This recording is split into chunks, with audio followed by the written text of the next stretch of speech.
రూపాయి విలువ దారుణంగా పడిపోయింది. డాలర్తో పోలిస్తే ఆల్ టైమ్ కనిష్టానికి పడిపోయింది. అమెరికన్ డాలర్తో రూపాయి మారకపు విలువ తొలిసారిగా 90 మార్కును దాటింది.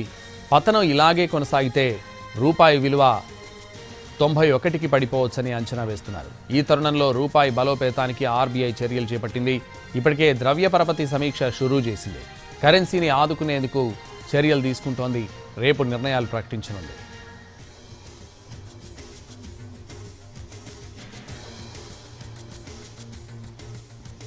అంతర్జాతీయ మార్కెట్లో రూపాయి విలువ దారుణంగా పతనమైంది.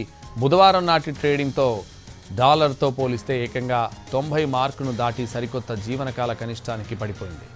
గత సెషన్లో 89 రూపాయల 96 పైసల వద్ద ముగిసిన రూపాయి విలువ ఈ ఉదయం నుంచే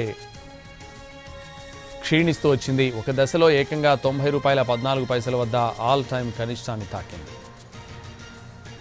నిన్నటి నుంచే reserve bank of India monetary సమీక్ష ప్రారంభమైంది. వడ్డీ రేట్ నిర్ణయాన్ని డిసెంబర్ 5న ప్రకటిస్తారు. వరుసగా 6 సమావేశాల్లో రెపో రేట్ను 6.50% ఉంచిన ఆర్బీఐ ఈసారి కోత విధించే అవకాశం ఉందనే అభిప్రాయం వ్యక్తమవుతోంది. ఆర్థిక వృద్ధిని ప్రోత్సహించడానికి, ఖర్చుల ఒత్తిడిని తగ్గించడానికి ఆర్బీఐ చర్యలు చేపట్టొచ్చని అంచనా. అయితే ద్రవ్యోల్బణం ఇంకా పూర్తిగా అదుపులోకి రాకపోవడంతో రిజర్వ్ బ్యాంక్ మరింత జాగ్రత్తగా వ్యవహరించే అవకాశం ఉంది. గృహ, వాహన రుణాలపై వడ్డీ రేట్లు ఏ మార్పు లేకుండా కొనసాగుతున్న నేపథ్యంలో ఈసారి ఆర్బీఐ ఏ నిర్ణయం తీసుకుంటుందో పెట్టుబడిదారులు, వినియోగదారులు ఆసక్తిగా ఎదురుచూస్తున్నారు.